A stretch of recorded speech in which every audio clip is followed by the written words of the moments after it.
Sir ఇవాళ మన కార్యక్రమాలు ఏంటి? బుక్కుతి ముందు మీకోసం శ్మశానంలో పీనుగుల్లా కాసు కూర్చున్న నలుగురిని కలుసుకుని పలకరించడం.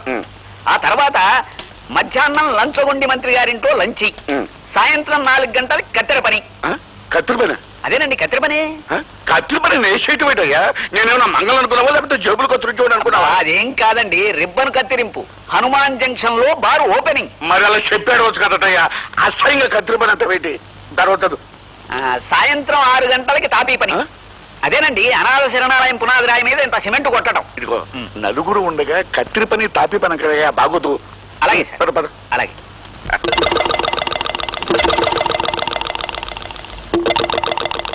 సార్ ఒక సీక్రెట్ మెసేజ్. మీరు కూడా వెళ్ళండియ్యా, ఇదేదో సీక్రెట్ అంట. ఆ సీక్రెట్ చక్కటి చెవులు చెప్పు.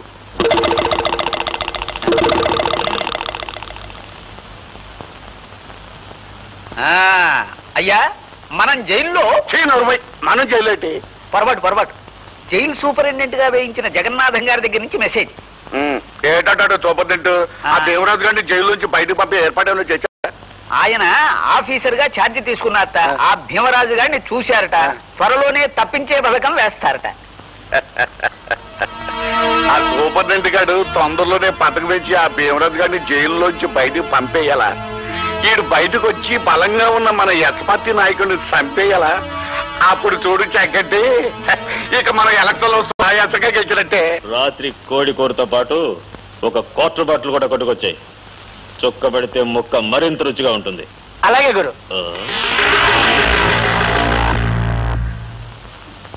నీకు నీవారు లేరు, నాకు నా వారు లేరు. లలలా చల్ మోహన రంగా.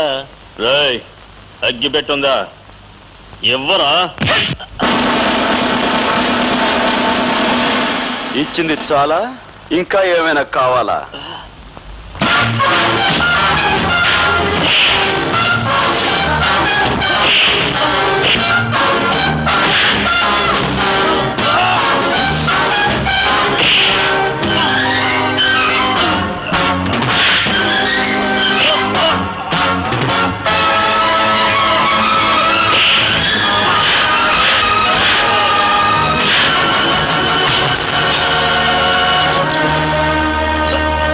బయట ప్రపంచంలో నువ్వు పెద్ద పులివి కావచ్చు, సింహానివి కావచ్చు, కానీ ఇక్కడ మాత్రం నువ్వు ఒక కుక్కవి.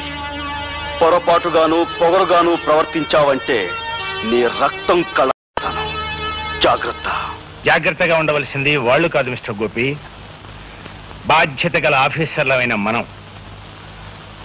అధికారం అవకాశం చేతిలో ఉన్నాయి కదా అని ఒళ్ళుపై తెలియని కోపంతో ఖైదీలను కొట్టి గాయపరచడం చాలా పొరపాటు. అతను పొగరుగాను పొరపాటుగాను ప్రవర్తిస్తే నోరు మూసుకుని కూర్చోమంటారా? రూల్స్ ప్రకారం పై అధికారులకు రిపోర్ట్ ఇవ్వాలి. సార్, మీ తల్లిని గాని మీ చెల్లిని గాని ఎవరైనా మీ కళ్ళ ముందే అవమానపరిస్తే ఆగి రూల్స్ ప్రకారం కంప్లైంట్ ఇస్తారా, లేక అక్కడికక్కడే అతనికి బుద్ధి చెప్తారా? ఏమిటి నువ్వు అనేది? అవును సార్, తల్లిని చెల్లిని ఎవరో పరాయవాడు మాట అంటే నోరు మూసుకుని ఊరుకునేవాడు పౌరుషం ఉన్న మగాడు కాదు. అంటే ఆ శారదమ్మ మా అమ్మ.